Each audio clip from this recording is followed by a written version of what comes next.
Isang masayang pagbati na may ngiti sa aking mga labi. Naghahanap ba kayo ng makakatuwang sa pagre-review ng inyong anak? Meron yan sa DepEd.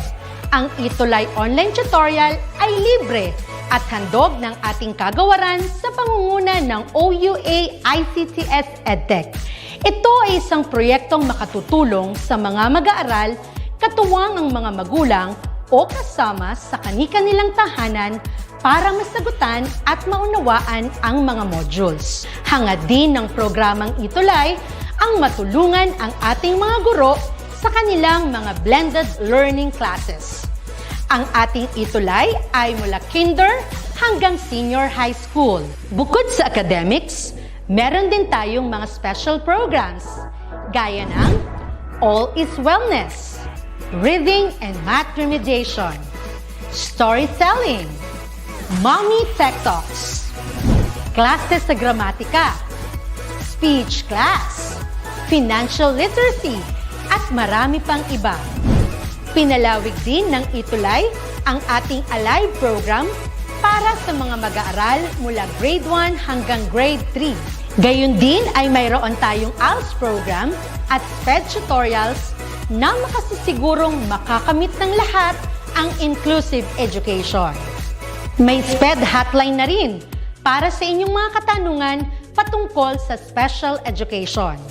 Kaya, subaybayan mula Lunes hanggang Biyernes, mula 9:00 ng umaga hanggang 7:00 ng gabi ang ating ETUlay.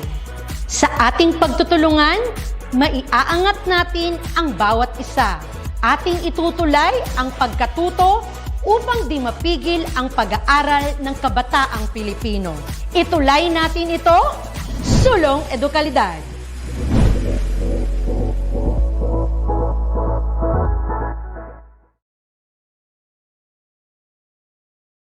Browsing and learning to use the internet is one of the easiest and funnest things to do today.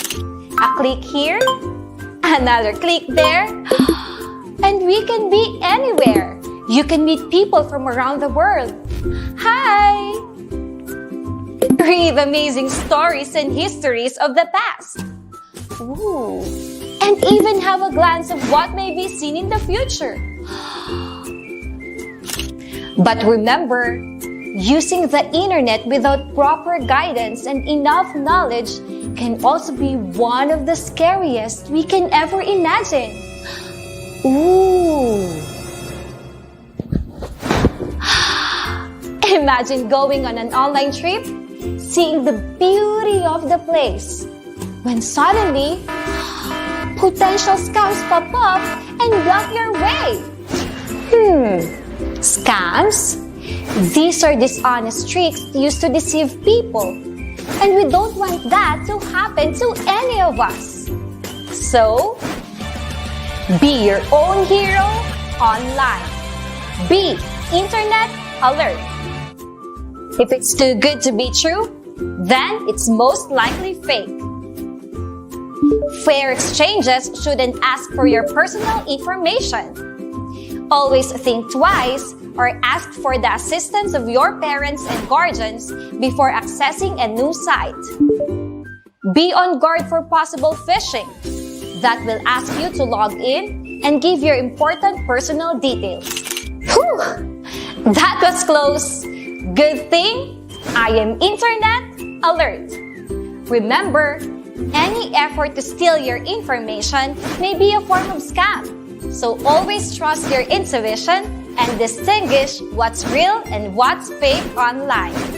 This has been your online hero, Ma'am Jennifer, reminding you to beware by being aware, keep your learning safe, and don't fall for fake.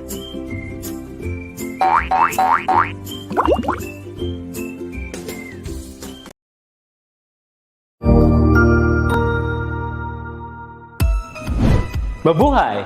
Good day to all! I am your tutor Match. Welcome to ETUlay, a free online tutorial, an initiative of the Department of Education, Information and Communications Technology Service, Educational Technology Unit, ICTS EdTech. This program is aimed at helping and assisting learners from kindergarten, senior high school, ALS, alive and SPED learners.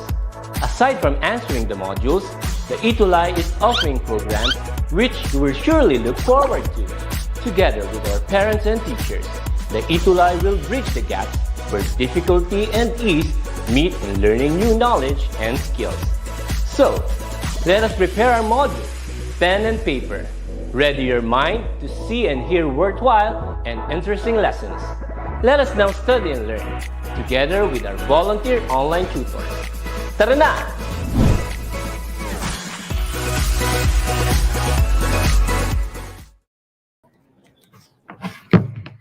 Good morning! Good morning, good morning, everyone!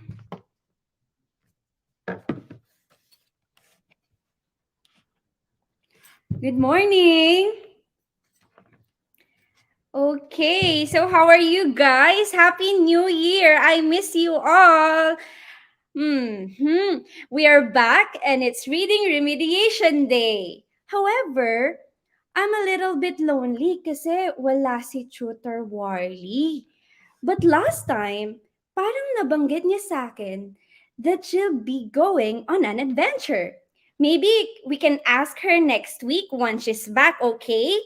So, are you guys excited? Because I am, because I miss you all so much. Pero before that, let's proceed with our shout out muna. Ang daming early birds, so Adrian Ray Rivera, sabi niya, happy learning everyone. Adrian Ray Rivera, my advisor is Ma'am Sonny Bicarme, principal sa Rodelio Domingo. Also, we have Eileen Okot. Good morning, everyone. Good morning. We also have, wow, this is a new name. Ellen Estacaan, good morning. Also, Clyde, good morning from Dila Dila Santa Rita Elementary School. And for my part, shout out to my colleagues in Villaglipay National High School. And of course, to our principal, Dr. Jesus Mercado, our head teacher, Ma'am Edna B. Eugenio, and my best friend who made me look prettier today, Maria Teresa Espirito. Shout out sa inyong lahat! Meron din Mary Jane Boni, good morning po. Oh, Heavenly, I miss you so much, Heavenly. Good morning po. I'm Heavenly Heart You Tanghian, grade 4 Peridot from San Roque Central Elementary School, San Roque District, Division of Davao City. Also, good morning, Adrian and Josh Clyde Lenami. Rian Janine Garospa, good morning. Na-miss ko kayong lahat, kids.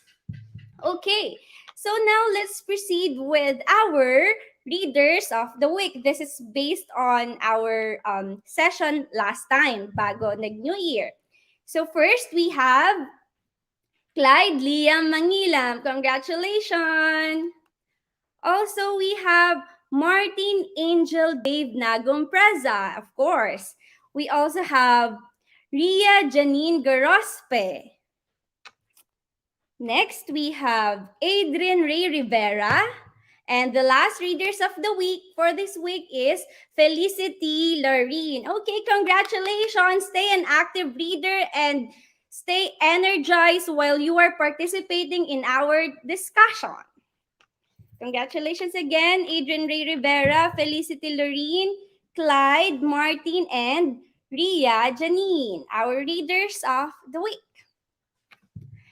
Wow! Time flies so fast, no? Parang kailan lang, we're now in quarter 2, week 6. Are you excited to learn or to have a new adventure with Tutor Alex?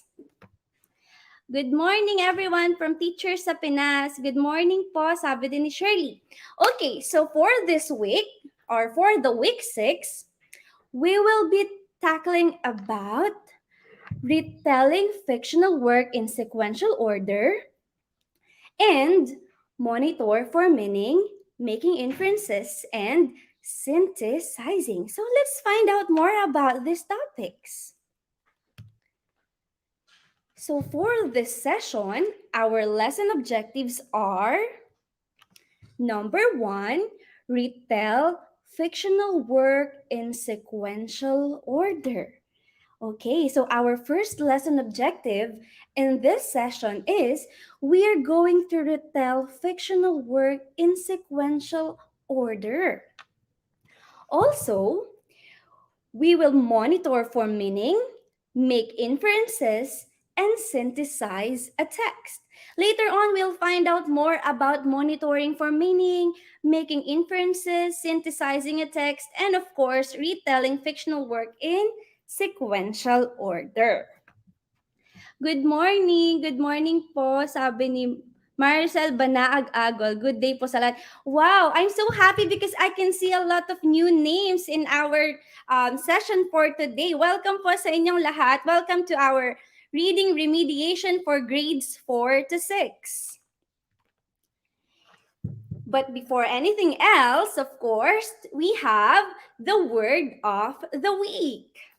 Actually, this is one of my favorite parts of our discussion, the word of the week. Kasi, ang dami kong natututunang bagong word na somehow hindi ko pa sila na-encounter kahit ilang taon na ako, di ba?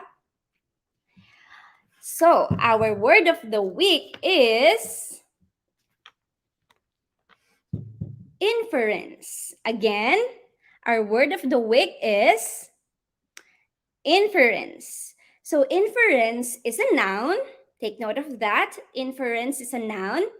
It is an opinion arrived at through a process of reasoning. Oh, so when we say inference, it is an opinion arrived at through a process of reasoning. Yes, that's right, Martin. Our word of the week is inference. Good morning, Gerald R. Vidula Cantor.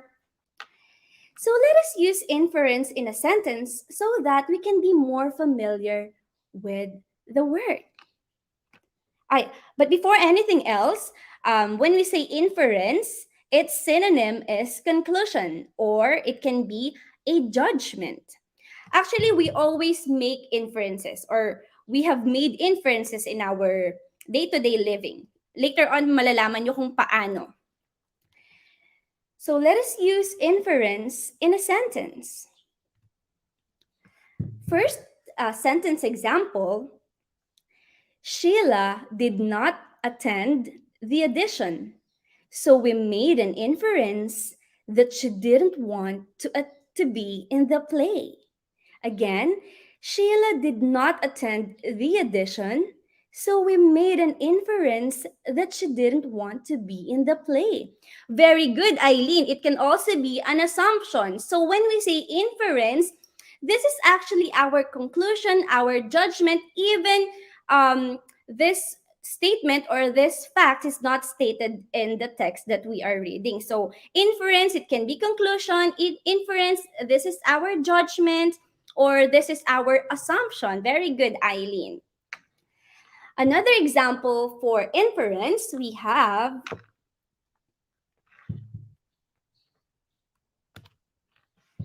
the teacher asked the students to draw an inference based on the clues given in the book. Again, the teacher asked the students to draw an inference based on the clues given in the book. Sabi ni Martin, inference, you seem to know about this book, and by inference, I thought you had read it. Okay, that's correct as well. So when we say inference, this is our assumption, or this is our conclusion, our judgment based on the text that we have read kahit hindi siya nakasulat doon. Ito yung, feeling ko ito yung nangyari. Feeling ko ito yung ibig sabihin nun. That is an inference. Whenever, or these are our conclusions. So that is our word of the week. Later on, we'll find out back what are inferences, or how are we going to make an inference. But before we'll proceed with our adventure, let us first remember, what did we do last time? So last time on reading remediation, why do you have to leave, Clyde? Okay. So last time on reading remediation, we helped Robbie the robot make predictions. Can you still remember what is a prediction? Sige nga, let's check. You can write your answers in the comment section. If you still remember what is a prediction, we have discussed that last time, di ba? Making predictions. A blessed morning to Urza ulit. So when we say prediction, happy anniversary po. So when we say prediction, what is a prediction again? When we say prediction, okay, kuro-kuro, sabi ni Martin Angel, that's correct. So when we say prediction or when we predict, we make a guess, a good guess. So when we say prediction, ito yung minsan hinuhulaan natin. Ito yung hinuhulaan. Very good. Eileen Akot, sabi niya, a good guess po. Very good. Sabi ni Adrian, predicting something. An act saying what will happen in the future, sabi ni Heavenly. Very good. So that is a prediction. When we predict or when we try to guess what will happen next. So we helped Robbie the robot make predictions. We were able also to help Robbie the robot read the instructions on his note. Oo nga pala, we have adventure in this tunnel. Actually, I am excited to find out the surprise for Robbie. Later on, we'll find out. Sabi ni Martin, prediction, we make a guess in something we listen to. That's correct. Okay. Ang saya naman, my active cuties are back. Okay, so let us review. Let us review further. So whenever we review, of course, we have to answer simple questions. But before that, last time we have discussed predictions and it takes place before reading, during reading, or after reading. So for our short quiz, because we are going to review what we have discussed last time, you are going to tell whether the predictions took place before reading, during reading, or after reading. Is that clear? Anyway, my dear students, learners, whenever you write your answer in the comment section, don't forget to write the number. So for example, number 1, blank. Para makikita natin kung yung mga scores nyo. So number 1, predictions about what will happen with the characters and events in the story are made. Number 1, predictions about what will happen with the characters and events in the story are made. So where this prediction takes place, is it before reading, during reading, or after reading? I'll wait for your answers. May sumagot na isa, si Eileen Akot. Sabi niya, during reading. Who else? Sabi ni Laika Alea, during reading. So predictions about what will happen with the characters and events in the story are made.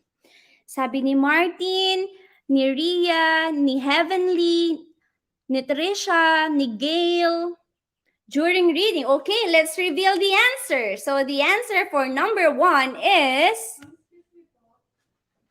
during reading. Very good, everyone. All of you got the correct answer. So predictions about what will happen with the characters and events in the stories are made. This prediction takes place during reading. Very good. I'm so happy.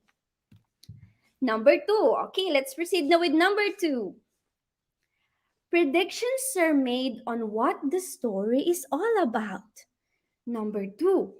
Predictions are made on what the story is all about. What is the answer for number 2? Where does this prediction takes place? Predictions are made on what the story is all about. Is it During reading, before reading, or after reading? Number 2. Don't forget to write number 2 in answering. Wow, first na sumagot si Adrian. Sabi niya after reading. Sabi ni Martin before reading. Sabi ni Maylene Mendoza after reading. Sabi ni Heavenly and ni Adrian after reading. Evangeline after reading. Okay, sabi din ni Trisha after reading. Sabi ni Eileen during reading. Si Ram Bautista Carpio after reading. Okay, let us reveal the answer.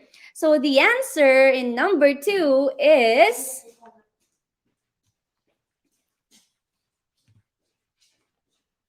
before reading. So predictions are made on what the story is all about is before reading. Who got the correct answer?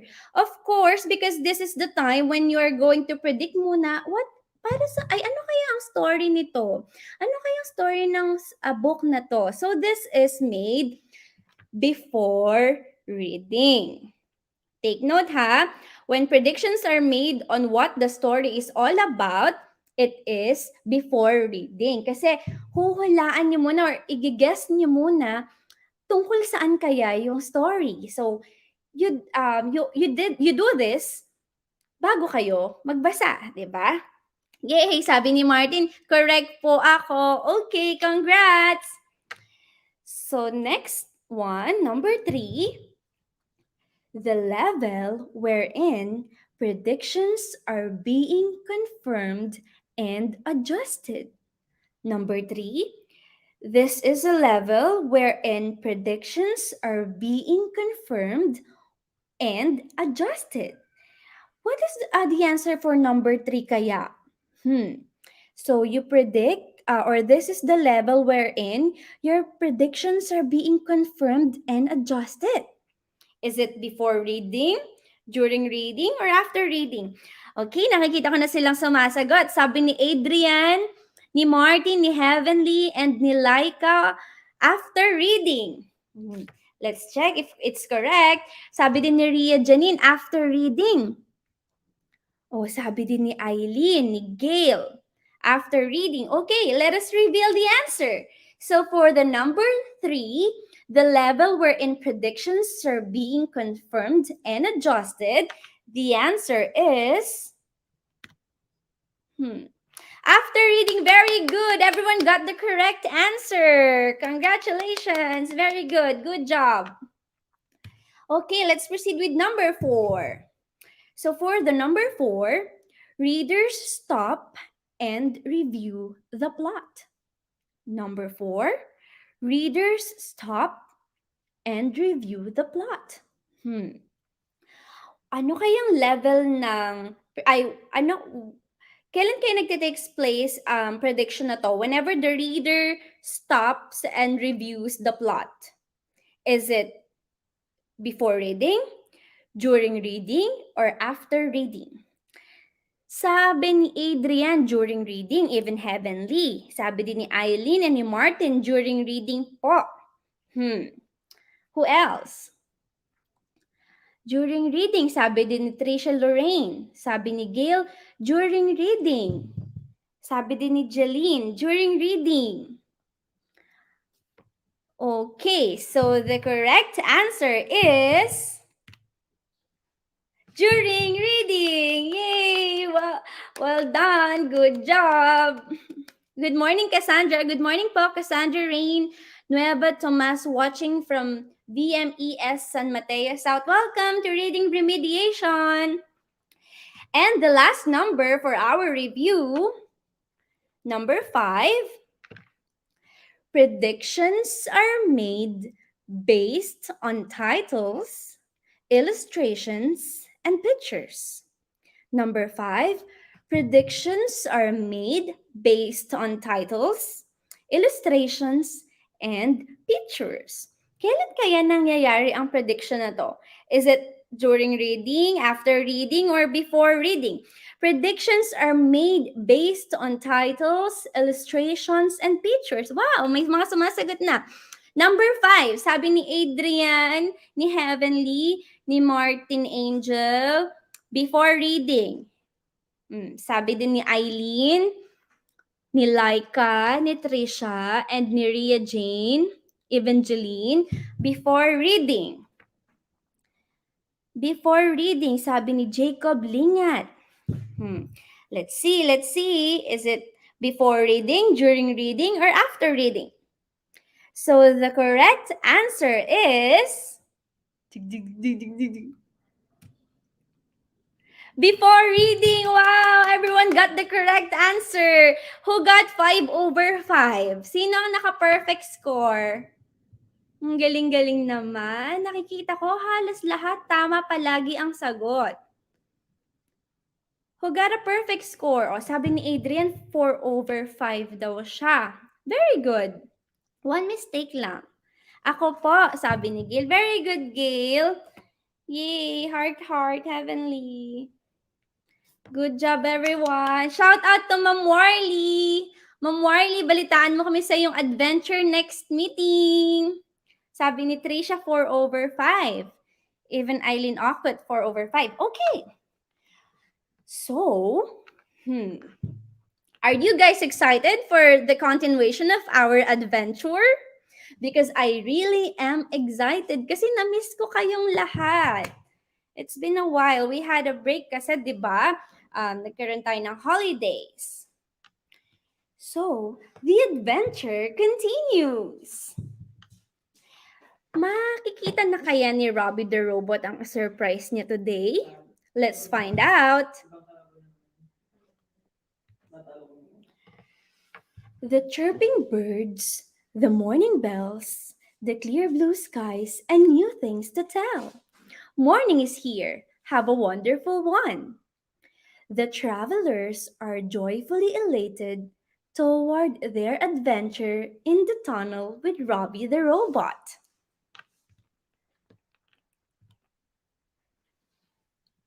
Helping our friend Robbie the Robot excites me.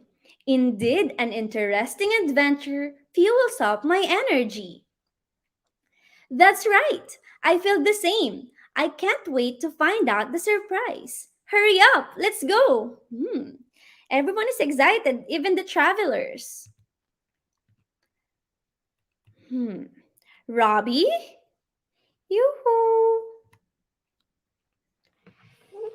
Good morning, travelers. Happy New Year. Fresh start and new beginnings. I am recharged and energized. Oh, Robbie the Robot is recharged and energized kaya nag-iba na ang boses niya. Ready for today's adventure. Let's continue the journey of finding out the surprise. I am so excited. Let's go. So the travelers and Robbie the Robot continue walking in the tunnel. I miss you, Robbie, sabi ni Heavenly. Robbie misses you too, Heavenly. So the travelers and Robbie the Robot continue walking in the tunnel. So let's go to the tunnel of surprise. Robbie and the travelers followed the instruction written in the note. They choose to walk to the path second to their right. This is it. I feel like we're close to our destination. Do you see what I see?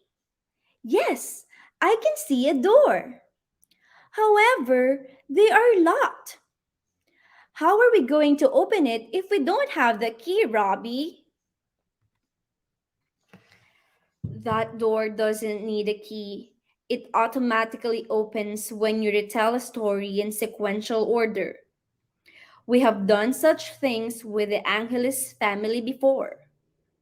What are you waiting for, Robbie? Come on, retell a story. I don't know how to retell a story. Can you teach me how to?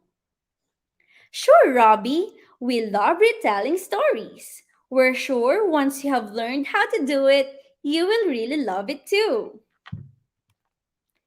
So, for us to be able to help Robbie the Robot, we have to discuss retelling fictional work in sequential order. So what is a retelling? Retelling involves students orally reconstructing a story that they have read or has been read to them. A student's retell should include characters, settings, and events in the logical sequence of the story.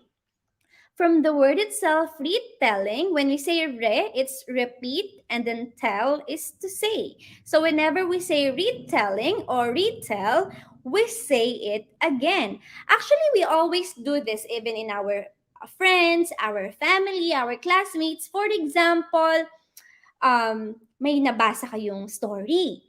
And then, ikikwento niyo siya sa parents nyo, sa kapatid nyo, or sa classmates nyo, you are already retelling the story that you have read. So that is retelling. And tama, Heavenly. Dapat walang dagdag and walang bawas. Very good. Because when you retell a story, it only means na inuul or kinikwento mo ulit or sinasabi mo ulit. Telling the story again, sabi ni Eileen Akit. Very good learners. Okay. So, pero in this topic, we are going to retell fictional texts or fictional stories. Ano ba ang fiction or what is a fiction? When we say fiction, fiction is any creative work portraying people, events, or places in imaginary ways that are not strictly based on history or fact.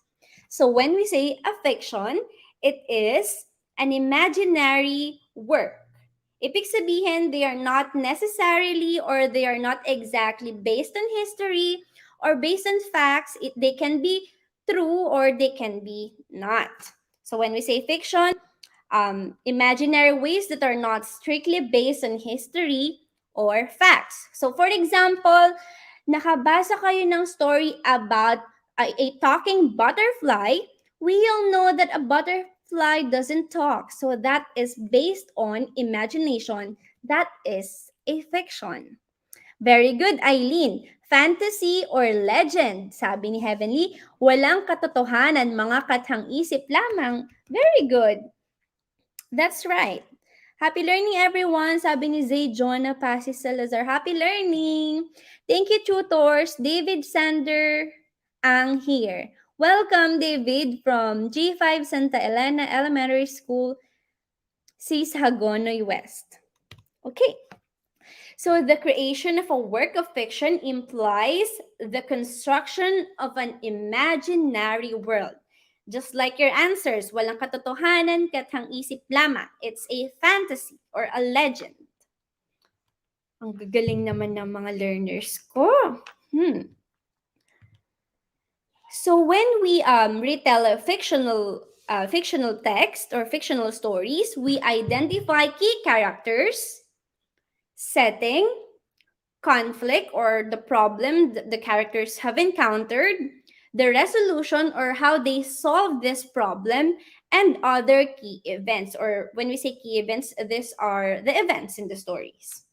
Mga pangyayari. So when we say sequential, we have discussed this several times already, diba? We had a word of the week in the past weeks na sequence. So again, when we say sequential, ano na kasi ulit ang ibig sabihin ng sequence or sequential? But I love to watch fictional movies, sabi ni Heavenly. Me too, Heavenly. I love watching fictional movies. Okay, so when we say sequential or sequence, ano na kasi ulit ang sequence or sequential? Oh, very good, Heavenly. In order or organized. Tama. So when we say sequential or sequence, there is an organization of thoughts or of text. So when we say sequential order, meron siyang pagkakasunod-sunod. It is in order, following a logical order or a sequence. Very good. So information is organized in steps. Process is explained in the order in which it occurs. So when we retell a fictional work in sequential order, ibig sabihin, whenever we retell a story, meron tayong ifa-follow na mga steps. Or or the informations that we are going to retell should be organized in steps or in order.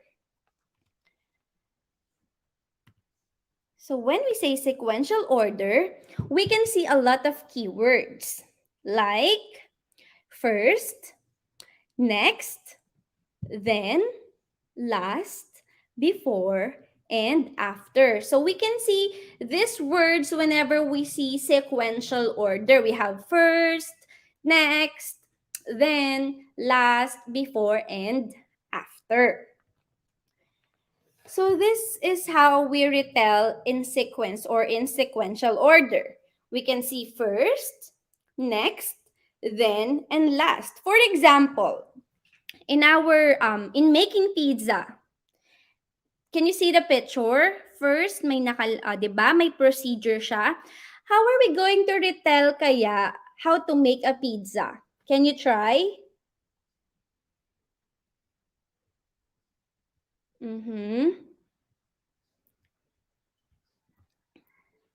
Tama, sabi ni Heavenly, para di po malito ang mga manonood or yung mga bumabasa. Kailangan organized or in order. So let's try retelling how to make a pizza in sequential order. So one day, Prince wanted pizza. First, he rolled soft dough out with a rolling pin. Next, he spread sauce on the dough. Then, Prince sprinkled cheese and pepperoni on the pizza. Last, he sliced the pizza and ate it. Lalo tuloy akong nagutom. I love pizza so much. Who loves pizza dito? Like me. Okay, tama. Sequence is also known as procedural.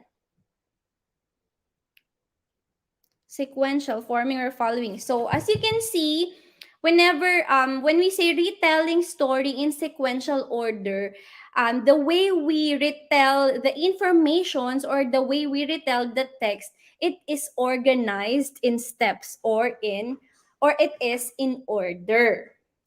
Ako po, favorite ko po pizza. Pareho tayo, Arkin. Ako po, sabi din ni Ria Janine. Ako din, sabi ni Ma'am Warley. Me too, I love pizza. So in retelling fictional work in sequential order, we have to remember the 5-finger retell. Okay, 5-finger retell. Put your hands up then para mas mabilis niyong matandaan.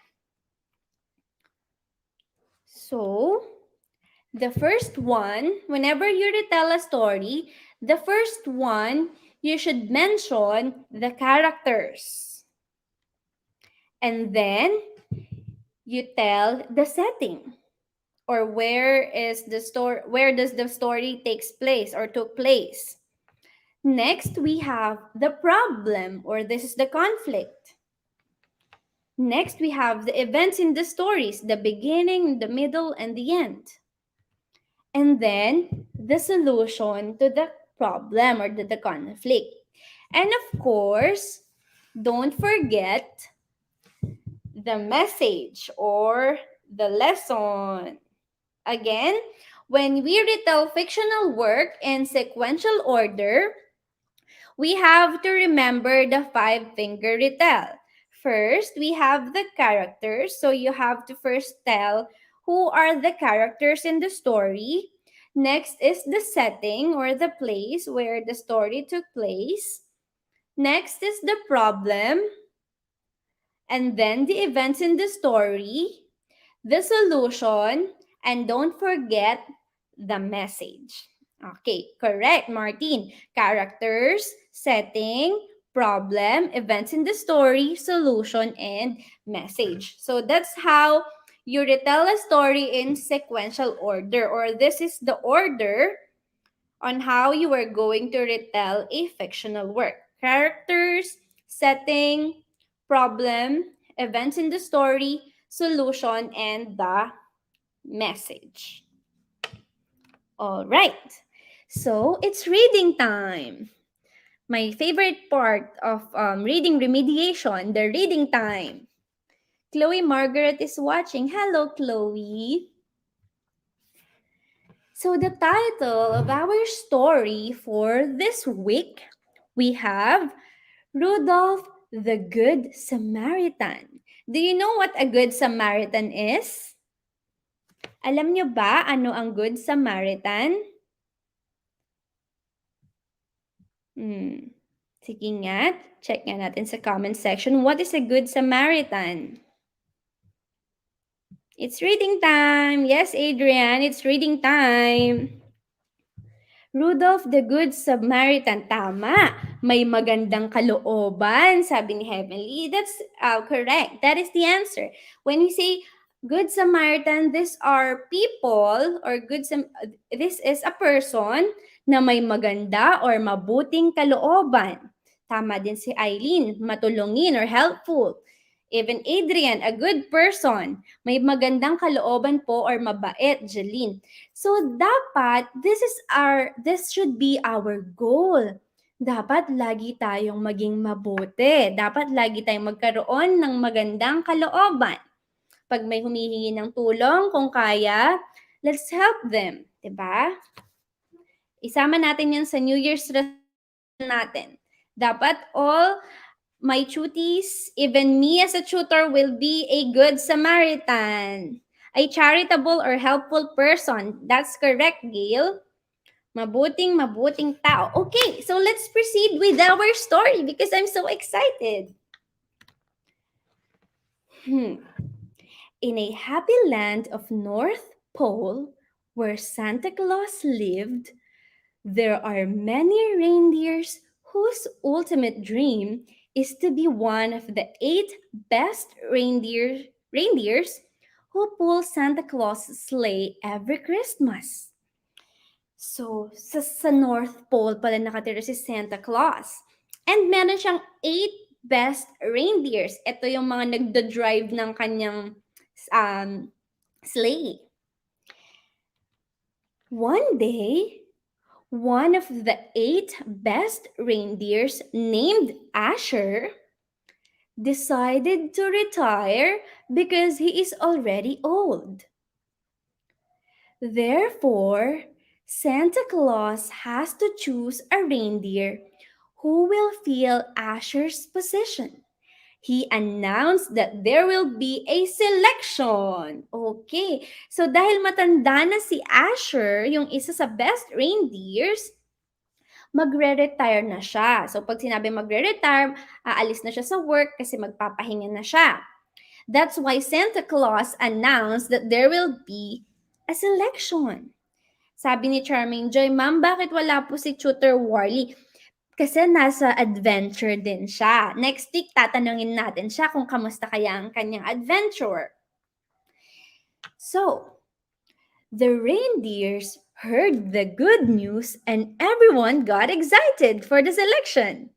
Except for Rudolph, who believes he will never be chosen because of his appearance. Oh, so everyone in the North Pole got excited because magkakaroon ng selection kung sino ang papalit dun sa nag-retire na reindeer.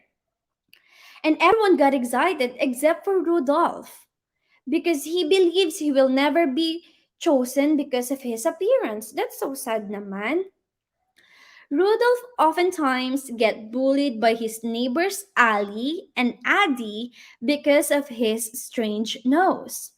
He is the only reindeer who has a shiny red nose in the town.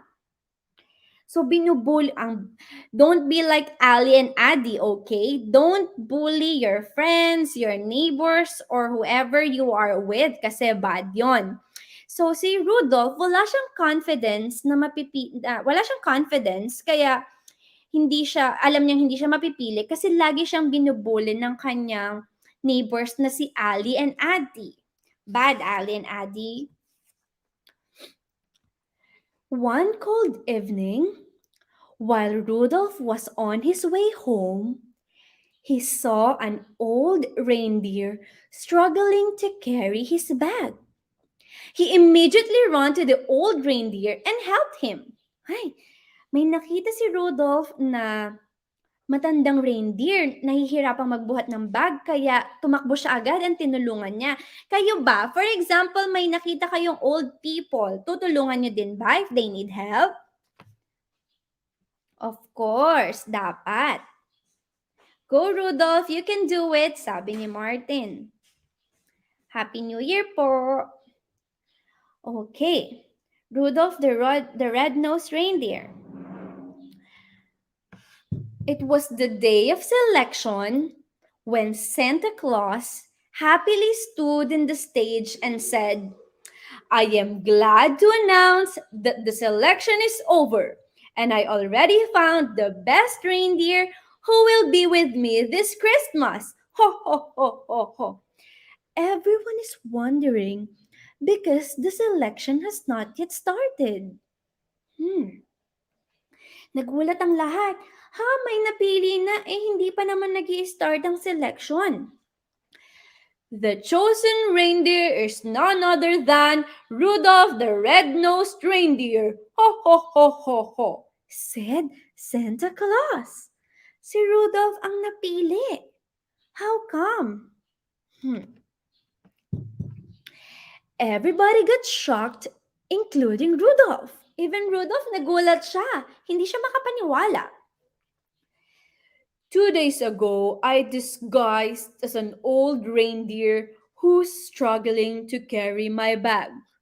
A lot of reindeers saw me, but none of them bothered to help me, except Rudolph. He ran toward me, carried my bag, and walked me home. Aww. So, yung palang nakitang old reindeer ni Rudolph, it's Santa Claus. Nag-disguise lang siya. Always remember that being strong is good, but having a good heart makes someone the best. Okay, that's so nice. So, being strong is good, sabi ni Santa Claus. But having a good heart makes someone the best. Told you, Rudolph, you can make it, sabi ni Martin. Rudolph the red-nosed reindeer. So, si Rudolph ang napili because of his good heart. So, appearance doesn't matter. What's important is what's inside your heart. Heart.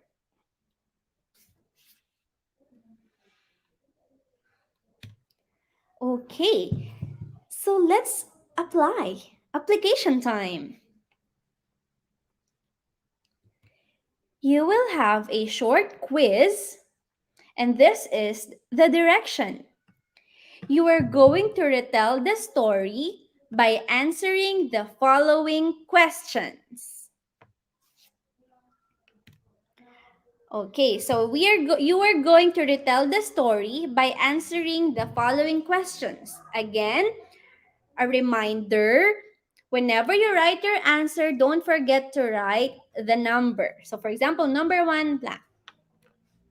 So number 1, who are the 5 main characters in the story? Let's see. Number 1, who are the 5 main characters in the story? Start answering now. I will read it in the comment section.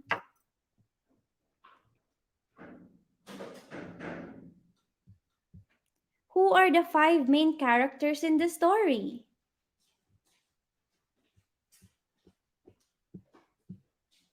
May sumagot na, bilis, si Jeline. Ali, Addy, Santa, Rudolph, and the old reindeer. What is the name of the old reindeer, Jeline? So we have Ali, Addy, Santa, Rudolph, and the old reindeer. Sabi ni Chloe Margaret, reindeer. Sabi ni Eileen Akut, Asher, Santa, Ali, Addy, Rudolph. Okay. Sabi ni Laika Alea, Rudolph, Santa Claus, Ali, Adi, Asher. Sabi ni Heavenly, Santa Claus, Rudolph, Ali, Adi, and Asher. Santa Claus, Rudolph, Ali, Adi, and Asher. Sabi ni Ria. Sabi din ni Trisha the same. Even Ella and Jeline. I can only remember Santa, Rudolph, Asher, and the old reindeer. So let's reveal the answer. The 5 main characters in the story are Rudolph, Santa Claus, Ali, Adi, Asher. Very good for those who got all the answers correctly. Santa Claus, Rudolph, Ali, Adi, and Asher. So they are the 5 main characters in the story we have read. Number 2. Where did the story takes place? Where did the story takes place? Number 2, where did the story takes place? So where's the setting of the story? Sabi ni Jeline, North Pole. Sabi ni Eileen, ni Martin, ni Heavenly, North Pole. Sabi din ni Martin, North Pole. Sabi din ni Alea, North Pole. So the correct answer is North Pole. Very good. Everyone got the correct answer. Number 3. What happened to one of the 8 best reindeers of Santa Claus? What happened to one of the 8 best reindeers of Santa Claus? Or what happened to Asher? Number 3. What happened to one of the 8 best reindeers of Santa Claus? Or what happened to Asher? Anong nangyari kay Asher? Ayun, sabi ni Jeline. Wow, ang bilis sumagot ni Jeline. He retired because he is old. Sabi ni Heavenly, retired. Sabi ni Martin, Asher decided to retire. Sabi ni Adrian, na-late lang to. Sabi ni Eileen, he will retire from work. Sabi ni Laika, Asher retired. Trisha, he retired. He retired because he is old, sabi ni Gail. Asher decided to retire, sabi ni Ria Jane. So the correct answer to what happened to one of the 8 best reindeers of Santa Claus is... Okay, very good. Again, everyone got the correct answer. Asher retired kasi he is old na. Okay, let's proceed with number 4.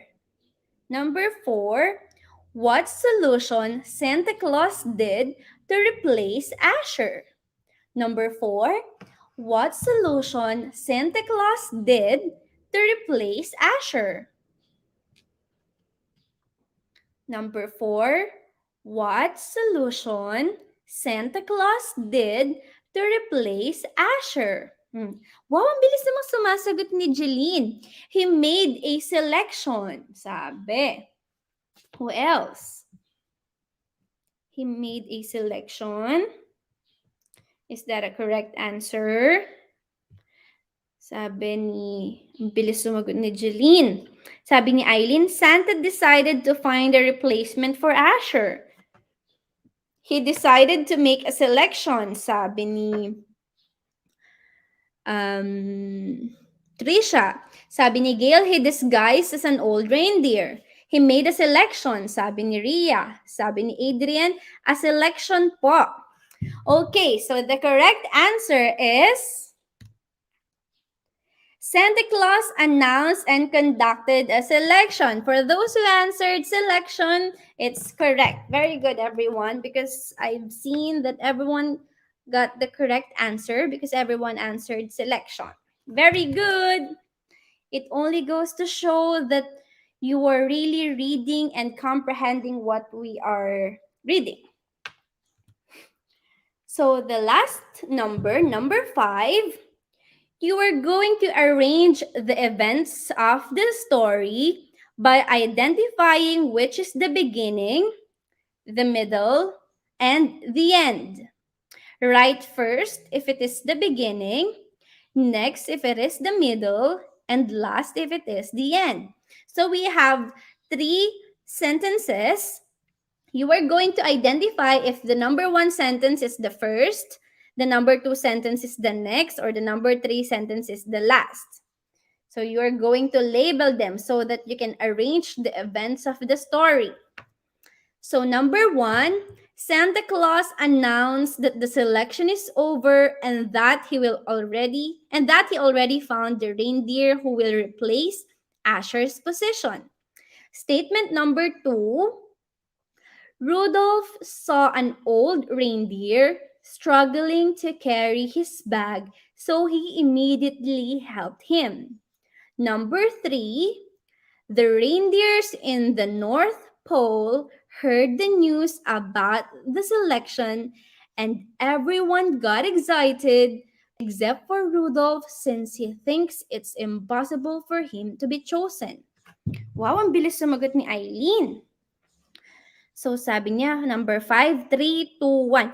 Your last, sabi ni Laika, number 1 yung last, number 2 yung next, number 3 yung first. Sabi ni Gail, number 1 last, number 2 middle, number 3 first. Sabi naman ni Martin, ang first daw is the beginning, the third is the first is beginning, third the first, and second is next. You are going to label them as first, next, and last. Sabi ni Adrian, last, next, first po. So, number 1 last, number 2 next, and number 3 first. Sabi ni Heavenly, ang arrangement is last, next, and first. Sabi naman ni Asher, sabi naman ni Kaniel, siguro ito yung mga sagot kanina. Okay, let us reveal the answer. So Santa Claus announced that the selection is over and that he already found the reindeer who will replace Asher's position. That is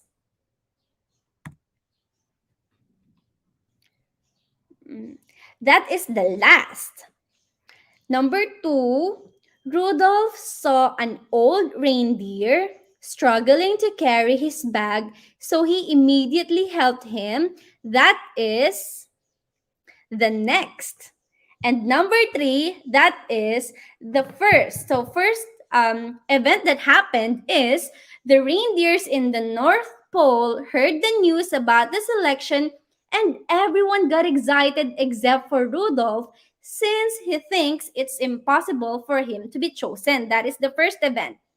Next event, Rudolph saw an old reindeer struggling to carry his bag, so he immediately helped him. And the last event, Santa Claus announced that the selection is over and that he already found the reindeer who will replace Asher's position. So who got a perfect score? Who got 5 over 5? Very good. But in this number or in this item number 5, I can see a lot of correct answers. Good job, everyone. Good job, guys. So,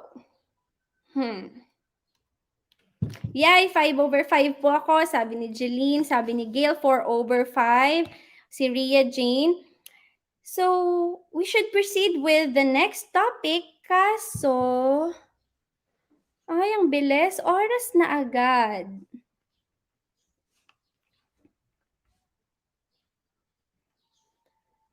So, let's just proceed with this quote.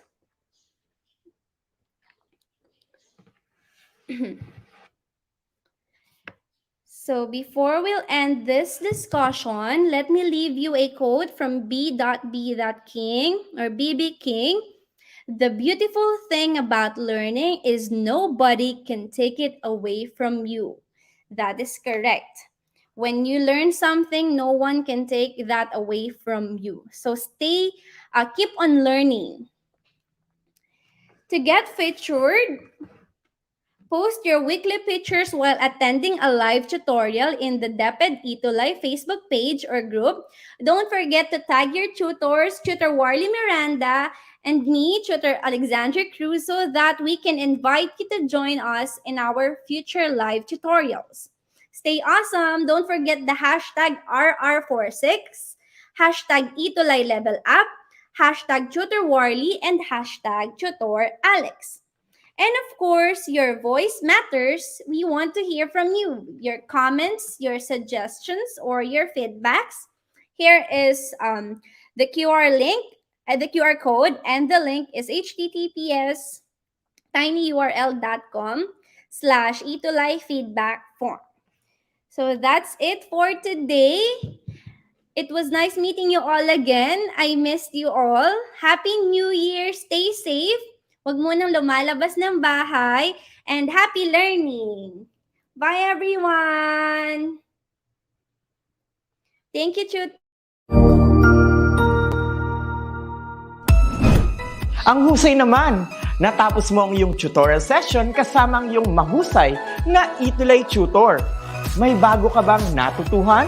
I-share na yan gamit ang hashtag ETUlay Level Up. Huwag aalis ha, dahil may susunod pang programa na pwede mo ring panoorin at salihan. Dahil naghihintay na ang iyong mga tutors. Happy learning dito sa ETUlay!